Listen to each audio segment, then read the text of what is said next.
Oxon 3 Comunicación Natural. Toyota. Renfe. Nuevo Espacio Elite. San Miguel. Coca-Cola. Universidad de Oviedo. El Ayuntamiento de Gijón y el Gobierno del Principado de Asturias. Patrocinan la 38ª edición de la Semana Negra. Bueno, muy buenas tardes. Muchísimas gracias por estar aquí con nosotros en esta tarde de viernes. Si el anterior acto iba sobre la cuenca del Caudal y Mieres, ahora nos pasamos a la otra cuenca, luego ya deciden ellos cuál es la buena, a la del Nalón y Langreo. 23 de diciembre de 1996. Este señor tenía por aquel entonces 19 años y asiste alucinado a cómo 6 trabajadores del colectivo despedidos de Duro Felguera se cuelan primero y se atrincheran después en la torre de la Catedral de Oviedo. Los habíamos visto cortar 1000 veces el corredor del Nalón, hacer obras de teatro, marches en bicicleta a Madrid, una huelga tremenda de hambre de 52 días, 1000 sabotajes, explosiones, habían obligado a las autoridades y a las centrales sindicales a sentarse otra vez a la mesa de negociaciones cuando consideraron que el acuerdo que supuestamente ponía fin a su conflicto no era el que ellos querían. Y puedo decir que para un chaval de 19 años ver el ejemplo de aquellos paisanos forma parte de mi educación sentimental, que se suele decir. El conflicto de los despedidos de Duro Felguera tenía una canción de Dixebra, tenía un documental, un controvertido documental de Lucinda Torre, pero faltaba un libro, una crónica. Y Alejandro Álvarez, profesor, secretario de la Federación de Educación, de Comisiones Obreras y un historiador muy riguroso, a pesar de que no sea su primer oficio, decidió que iba a arreglar eso. Después de manejar miles de documentos, de entrevistarse con decenas de personas y de atesorar toda la información habida y por haber, fue una verdadera heroicidad conseguir que sintetizara toda esa ingente documentación que manejaba en estas escasas 400 páginas que tenemos aquí hoy, en formato libro que se llama No era imposible, Crónica del conflicto laboral en Duro Felguera, 1989-1999. Ahora nos pasa a hablar el demás. Aprovecho también para decirme que me siento un poco el síndrome del impostor que se dice ahora, que habiendo por aquí, como hay, verdaderos protagonistas de aquellas jornadas y de aquella lucha ejemplar, deberían estar ellos en esta mesa acompañando a Alejandro y contando de primera mano cómo fue aquello y que pueden aprenderles unas generaciones, pero bueno, tocóme a mí estar hoy aquí. Muchas gracias.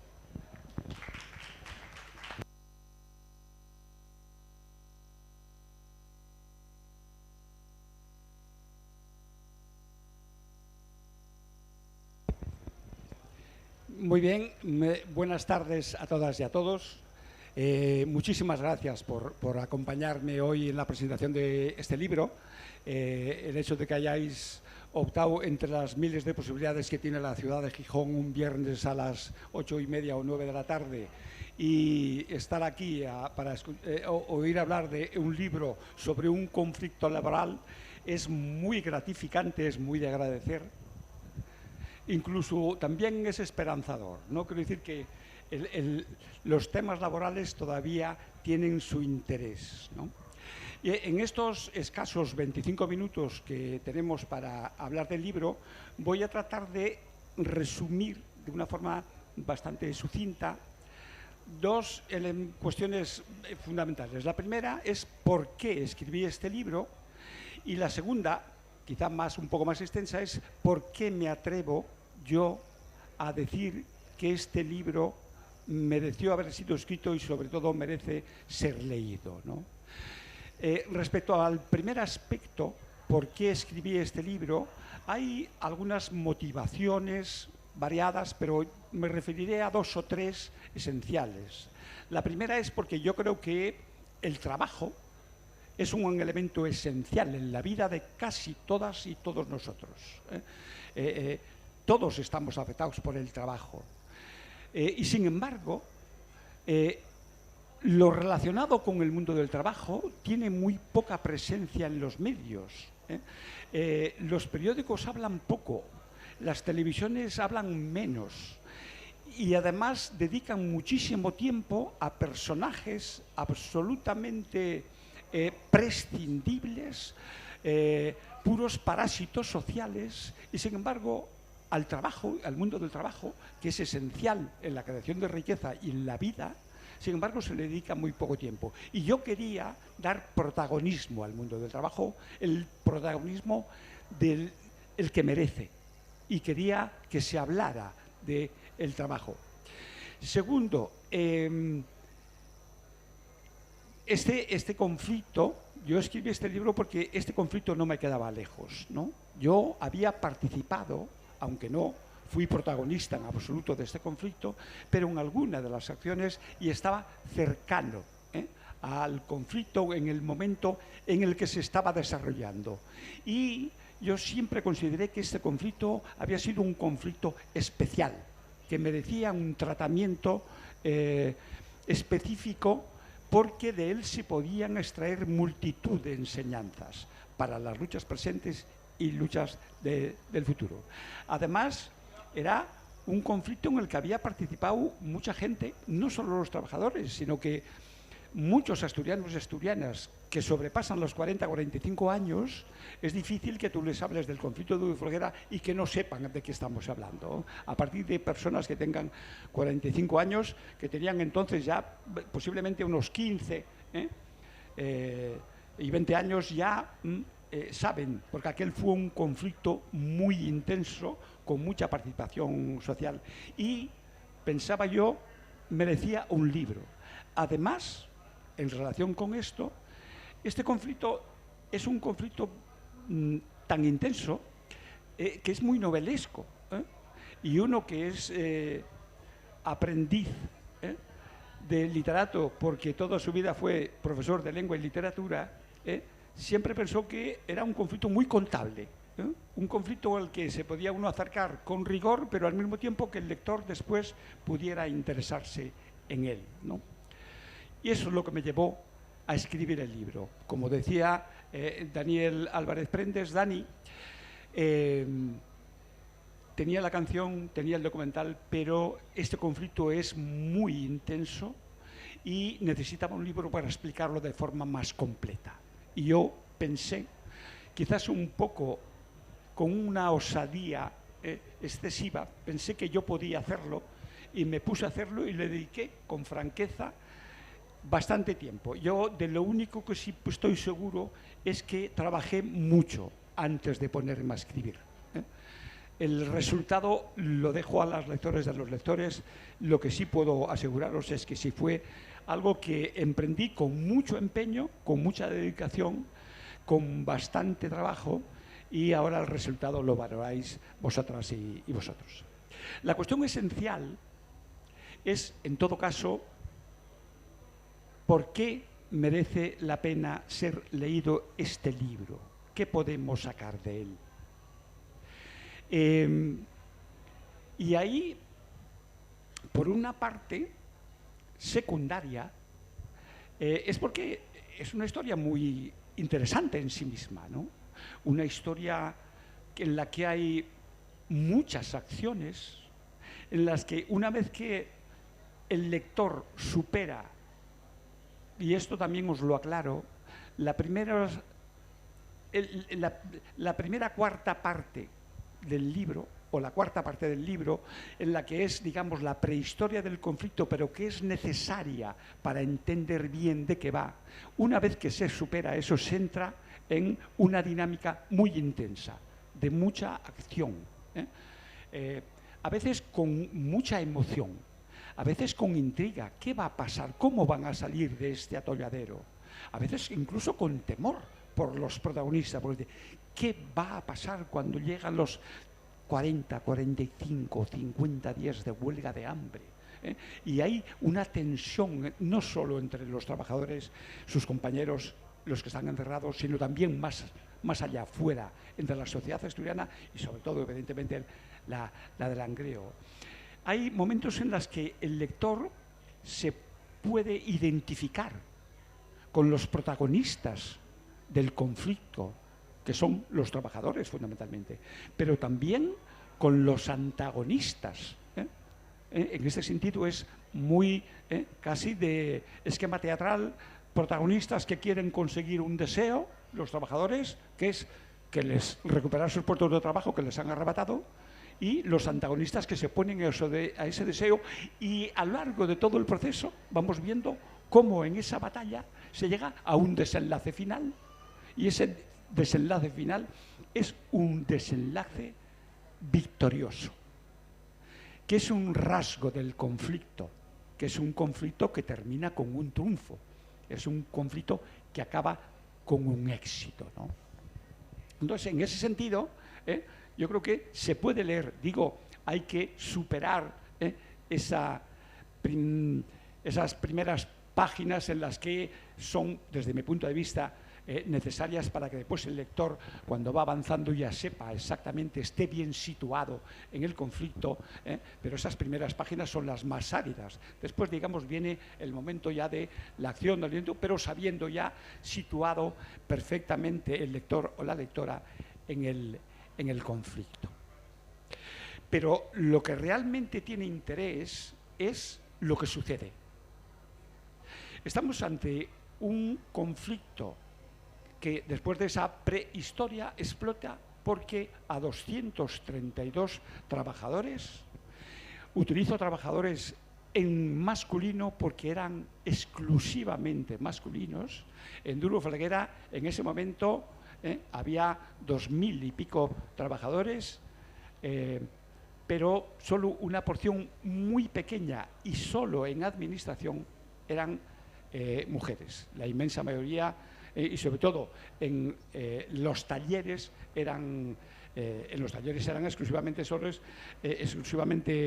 hombres, y en administración había algunas mujeres, ¿no? Por eso digo que utilizo el masculino en exclusiva, porque refleja la realidad que había en ese momento dentro de la empresa. Yo digo que esos trabajadores se encuentran en marzo de 1993 con que son desposeídos de sus puestos de trabajo, que son despedidos, con una justificación jurídica absolutamente endeble, y se plantean la recuperación de sus puestos de trabajo, un objetivo que en ese momento muchas y muchos consideran imposible, excesivo, no viable. Y sin embargo llegan a un final exitoso. A lo largo de esos años, porque el conflicto que explota en su momento más duro en 1993 se prolonga hasta el 99, incluso podríamos decir, para ser exactos, hasta el 2002, en el que se recoloca el último de los despedidos. Pero a partir del 99, digamos que el conflicto ha quedado resuelto, aunque quedan flecos. Pues a lo largo de todo ese recorrido vamos viendo, por un lado, cuáles son las razones que llevan al éxito. Y por otro lado, vamos viendo cómo se van tejiendo una serie de acciones que obligan a los otros actores del conflicto, utilizando esa terminología del teatro, a los antagonistas, van viéndose obligados a moverse, y se van viendo obligados a moverse en la dirección que los trabajadores están impulsando, y se van acercando, pensando que a lo largo del proceso van a poder quebrar la lucha, o que van a romper la unidad, y que van a conformarse con la cesión de algunos elementos de la reivindicación, pero que no van a lograr en absoluto el triunfo que ellos buscan, que es la solución para los 232.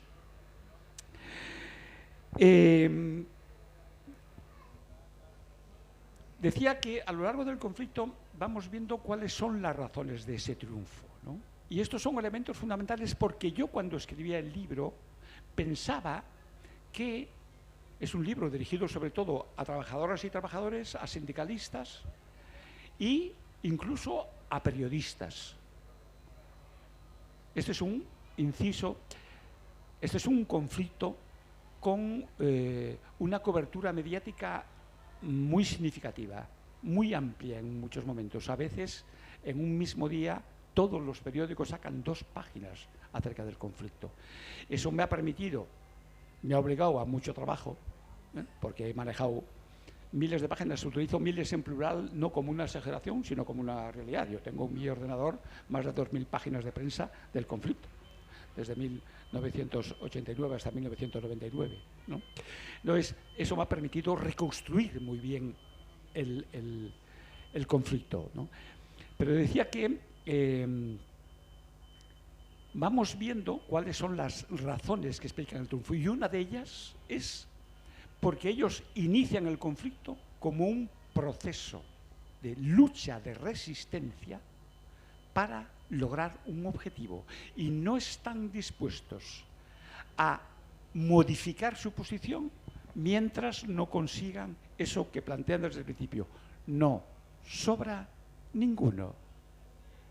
No se trata, por lo tanto, de acciones puntuales, acciones desligadas unas de otras, sino de todo un proceso continuado en el que la multiplicidad de acciones y su variedad forman parte de una estrategia única. Y eso ha sido un elemento esencial para explicar el triunfo. Pero hay otros elementos. Por ejemplo, la unidad que consiguen de la mayoría, no digo de todo, pero sí de la mayoría del colectivo de despedidos, ¿no? A lo largo del libro se va viendo cómo la empresa, el poder político, trata de romper esa unidad, y sin embargo ellos consiguen mantenerla, ¿no? Por otro lado, cuentan también, el eje del libro es el conflicto laboral, el enfrentamiento entre los trabajadores con la empresa, conflicto laboral, y con el poder político, porque hay también un elemento político muy importante a lo largo de todo el libro. El poder político primero quiere desligarse, desvincularse, no verse afectado por ese conflicto, pero al final se ve obligado a formar parte de la solución, no solo a implicarse, sino a formar parte de la solución. Es un éxito de los trabajadores. Hay otros elementos importantes, por ejemplo, la lucha del colectivo de mujeres, porque el colectivo de mujeres se implica en la lucha con acciones propias o con acciones que apoyan a la lucha de los trabajadores, y llegan a ser un elemento importante de ayuda. Otro elemento muy importante que han sabido ganar, que forma parte de sus méritos, es la implicación de la sociedad. Consiguen el apoyo social, la empatía de la sociedad. Y cuidado, la ganan con su saber hacer, porque a pesar de las múltiples acciones que producen unos determinados inconvenientes o molestias a la sociedad en la que están, sin embargo, lo hacen de una manera que la sociedad comprende su lucha, aunque le produzca determinados inconvenientes a esa sociedad. Y ese apoyo social, que se traduce, tiene una traslación política, es también un elemento clave que obliga al poder político a moverse para responder a esas reivindicaciones. Y desde luego, el factor esencial es la capacidad de presión de la que son capaces para obligar a los antagonistas, digamos, aquellos que tienen que responder, que formar parte proveer la solución, que son la empresa y el poder político. En este sentido, las acciones son variadísimas, desde concentraciones, manifestaciones, huelgas, marchas a pie desde Oviedo, desde Langreo a Oviedo, marchas en bicicleta a Oviedo, 2 veces a Madrid. Después hay muchísimas acciones de sabotaje, de quemar coches, quemar trenes, acciones frente a determinado tipo de infraestructuras, incluso 2 bombas, una en una estación de tren y otra en un repetidor y en el economato de Langreo, y acciones muy significativas. Una de ellas ya hacía alusión Dani, como es la huelga el encierro en la Torre de Catedral de 318 días, algo que para mí parece impensable, o una huelga de hambre de 52 días que puso en verdadero riesgo a los trabajadores, o finalmente en el 99 un encierro de 75 días en el Ayuntamiento de Langreo. A lo largo del libro se va viendo cómo tanto la empresa como la administración, que quieren romper esa lucha de formas muy variadas, sin embargo se van viendo obligadas a moverse. Es decir, es como el movimiento, la acción de los trabajadores genera unas ondas que obligan a los demás a moverse en una determinada dirección. Y esa dirección es la de ir concediéndoles cosas, esperando en cada uno de los momentos, que son variados y evidentemente no tenemos tiempo para referirnos a cada uno de ellos, en cada uno de esos momentos en los que, digamos, se llega a un momento climático, el poder político y la empresa hacen concesiones, pero siempre esperando que con esas concesiones se rompa el colectivo, se rompe la lucha, se quiebre y puedan, digamos, apuntarse una victoria. Sin embargo, los trabajadores consiguen mantener la lucha, la unidad, la presión. En el siguiente movimiento las concesiones son mayores y vuelven a esperar la concesión, la quiebra, el abandono, etcétera, etcétera, la ruptura, ¿no? Y vuelve a producirse. Hay un continuo vaivén, ¿no? Se va avanzando y ahí es donde se generan a veces esas situaciones de tensión, de intriga, es decir, ¿qué va a pasar, ¿no? Hay momentos muy duros en los que parece que van a perder la batalla, ¿no? Y tienen que buscar nuevas salidas. Momentos, por ejemplo, cuando declaran la huelga de hambre, es un momento muy difícil para ellos y buscan algo para equilibrar la posición y ganar de nuevo la posición, ¿no? En este sentido es muy interesante. Simplemente, para acabar, porque creo que nos quedan 5 minutos, para ir acabando, que nos quedan exactamente 5 minutos, me dicen desde el fondo, ¿cuáles son los grandes momentos? ¿Y cuáles son los niveles? En el conflicto vamos viendo que, aparte de lo que os decía, que el eje es el conflicto laboral, los trabajadores frente a la empresa y la administración, hay otros conflictos o otros planos que son muy interesantes. El plano político, que lo vamos viendo ya desde las primeras páginas, sobre todo a partir de la página 10 posiblemente, cuando vamos viendo cómo actúa la administración frente a los trabajadores y cómo coinciden administración y empresa en cantidades industriales de ocasiones, ¿no? El conflicto político está muy presente, pero está muy presente también el conflicto sindical, porque los trabajadores, hay conflictos entre ambos sindicatos que tienen representación en la empresa, posiciones a veces distintas, pero también hay un conflicto que refleja que los propios trabajadores están traspasados por contradicciones internas y enfrentamientos entre ellos o de ellos con sus organizaciones sindicales, ¿no? Y esto también es un elemento importante porque nos sirve para calificar cómo a veces es necesario limar esas contradicciones, porque son esenciales para lograr el triunfo de los trabajadores frente a la empresa. Es decir, la unidad de los trabajadores con sus sindicatos y los sindicatos con los trabajadores son elementos esenciales. Hay otro plano que es muy llamativo, que es el plano social, porque, os decía antes, que cómo captan la empatía de la sociedad y cómo eso tiene una traslación política. El Ayuntamiento de Langreo y en la cuenca del Nalón es un granero de votos para el PSOE, un granero que se ve amenazado cuando el conflicto va avanzando, y en las elecciones del 95 el PSOE por primera vez pierde en Langreo, por ejemplo, con una diferencia importante de votos frente a Izquierda Unida, que estaba apoyando a los trabajadores frente a que el PSOE representaba la administración, porque gobernaban el ayuntamiento, gobernaban a nivel regional y gobernaban a nivel del Estado, ¿no?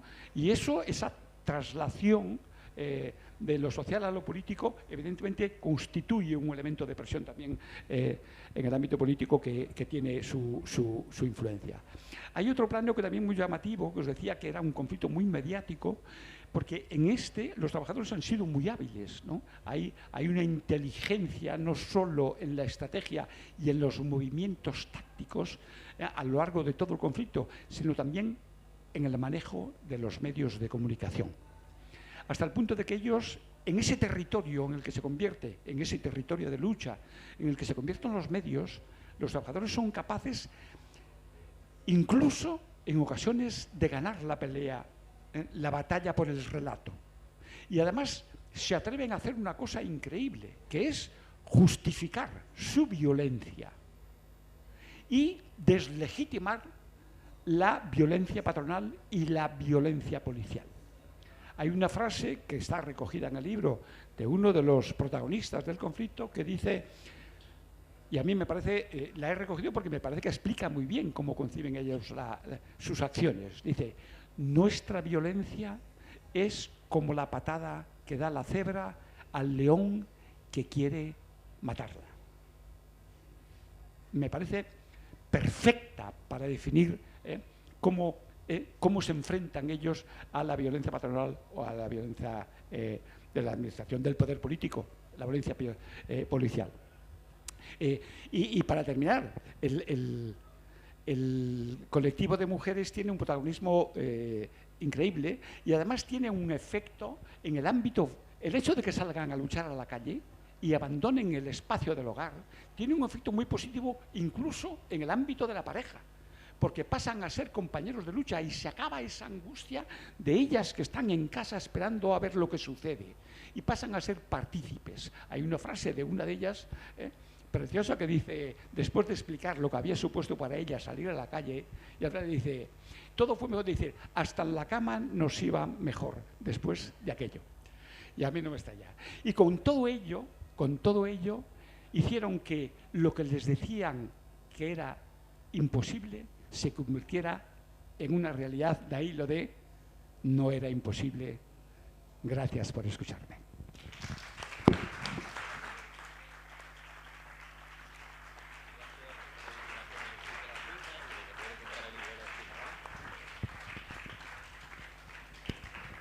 Bueno, quienes más saben de esto, por ejemplo los historiadores Rubén Vega y Héctor González, dicen, ni más ni menos, que No era imposible, la crónica del conflicto de Duro Felguera, es el mejor libro sobre historia social que se publicó en España en el año 2024. O sea que podemos estar bien orgullosos de tener a Alejandro entre nuestros autores.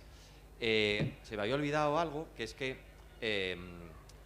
el conflicto laboral y el conflicto entre el capital y el trabajo y las luchas sindicales no acabaron en 1999 con la recolocación del último de los trabajadores despedidos de Duro Felguera, sino que en el año 2025 todavía tenemos que estar lamentando que ayer entraran en prisión les 6 de la Suiza, 5 trabajadores y sindicalistas de la CNT y el historiador, sindicalista y tío cojonudo donde los haya, Héctor González, que fue uno de los que más alababa a la labor de él. Y aprovechamos para enviarles desde aquí nuestro abrazo más fraterno y a exigir al gobierno que firme de una maldita vez el indulto que se merecen esas mujeres y que acaben con las sentencias antisindicales y represivas increíblemente, inaceptables en el siglo XXI totalmente. Vaya nuestro abrazo para ellos.